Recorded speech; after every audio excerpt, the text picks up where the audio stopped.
সবাই কেমন আছেন? ভালো আছি। ইলিশ মাছ আছে, সর্ষে ইলিশ, লবণ দিচ্ছি,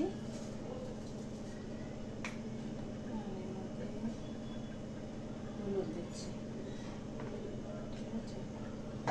আর এর মধ্যে পোস্ত, এটার মধ্যে পোস্ত ধুয়ে নিয়েছি, এর মধ্যে সর্ষে, কাঁচা লঙ্কা দিয়ে পিস, ঠিক আছে। তেল গরম হয়ে গেছে, এটা হচ্ছে কালো জিরা, কালো জিরা দিয়ে দিলাম, কাঁচা লঙ্কা দিয়েছি, তাও একটু শুকনো লঙ্কা গুঁড়ো দিয়ে দিলাম। আর এই যে কেটে রাখা সর্ষে পোস্তটা,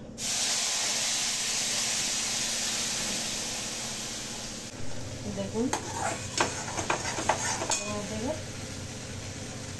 হলুদ গুঁড়ো দেওয়া হয়ে গেল,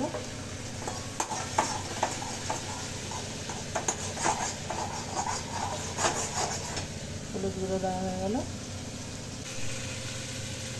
দেখুন। এর মধ্যে জল দিয়ে দিলাম, লবণ দিয়ে কিন্তু আমি এই সর্ষেটাকে যখন মিক্সারে করেছিলাম লবণ দিয়ে দিয়েছিলাম, আপনারা পরেও দিতে পারেন, আগে দিতে পারেন, আমি আগেই দিয়ে দিয়েছিলাম। জল আর একটু লাগবে,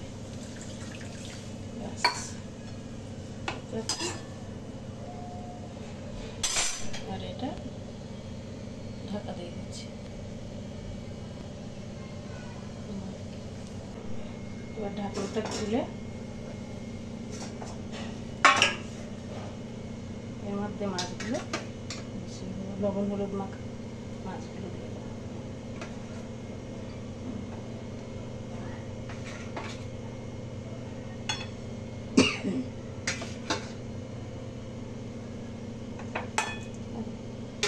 এবার ঢেকে দিচ্ছি।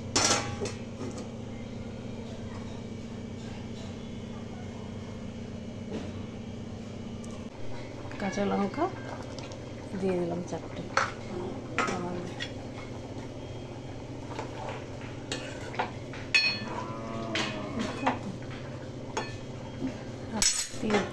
দু-তিন মিনিটের মতো ঢেকে দিচ্ছি। সে মাছটা হয়ে গেছে, ঠিক আছে। আর লাস্টে এই যে সরষের তেল ঢেলে দেওয়ার পরে এই যে, ঠিক আছে, ফাইন। এবার গ্যাসটা বন্ধ করে দিচ্ছি, এবার ঢেকে দিচ্ছি। দেখছেন, রেসিপিটি ভালো লাগলে লাইক করুন, শেয়ার করবেন, ঠিক আছে। ভুলবেন না সর্ষে ইলিশ, ঠিক আছে। বাই।